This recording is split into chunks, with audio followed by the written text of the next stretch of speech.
Right, let's jump in here on perfect pairings. We're doing NFC East today. Why don't you start us off here with the Eagles and their 14th pick? Who would be a perfect fit for this football? Here we go. Philadelphia Eagles 14th pick. Mike Williams is a perfect pick for them. If you're building this offense around Carson Wentz, you want to make sure he has playmakers and weapons on the outside. Doug Peterson had talked about improving in the passing game. Mike Williams gives them an opportunity to do so. Big, physical, #1 receiver, playmaker down in the red zone.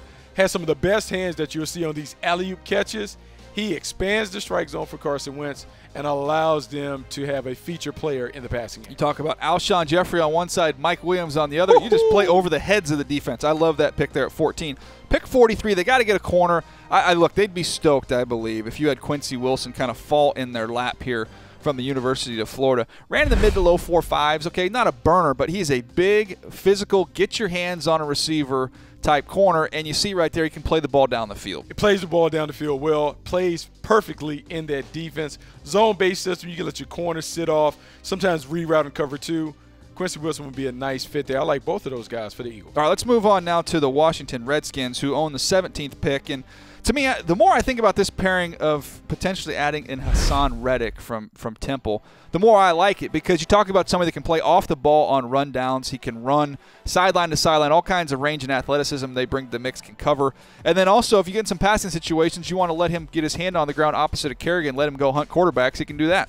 Gives Greg Manusky, their new defensive coordinator, plenty of options to attack the offense. You have a guy that can play inside on rundowns, go outside, can blitz. He can do a lot of different things, and he's athletic enough to cover. Perfect linebacker for them.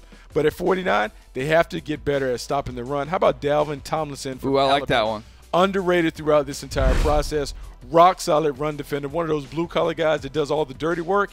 He helps this team get better because he can occupy and eat up blockers and allow those linebackers to run and chase. Yeah, you can't move him off the ball when you study them. He is so stout and so strong at the point of attack. He's got a little more quickness, I think, than people give him credit for. Let's keep things rolling here. Let's go over to the Giants, Bucky. They own the 23rd pick. Who do you like? Look, I'm going to go and give them something that they haven't had since Jeremy Shockey. How about a big play tight end in the middle of the field, David Njoku? I know David is one of your favorite players. I'm an Njoku guy. What can I say? He has Pro Bowl potential.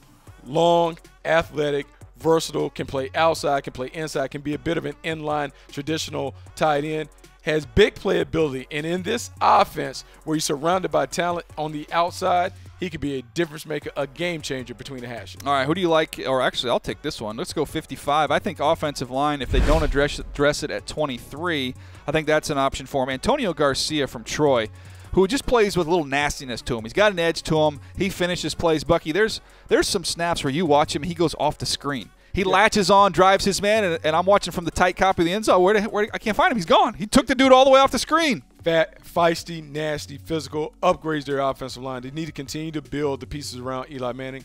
Upgrading the offensive line is a nice way to start. Yeah, all these teams, though, they're chasing the Dallas Cowboys. And when you look at the Cowboys and what they need, you start on the defensive side of the ball. We can look in the secondary. But I think you talk about it all the time, building your defense front to back. And Charles Harris, to me, as an edge rusher, makes a lot of sense for this football team. Polish, you see a little nifty inside spin here against Florida. Great hands. He's ready to come in and make an impact right away. He could be a double-digit sack guy year one. I think he can be a double-digit sack artist in Rod Marinelli's defense, where they really pride themselves on hustle, hit, and determination. He can do that. I'm going to go in the back end and continue to help upgrade this Cowboys defense. How about Rasul Douglas from West Virginia? Long, rangy ball hawk. Nice fit in this system. They play cover one, little man free on early downs, but their bread and butter is to get in that Tampa 2 and allow their corners to read the quarterback. Outstanding hands, some of the best hands in the draft, no matter what position.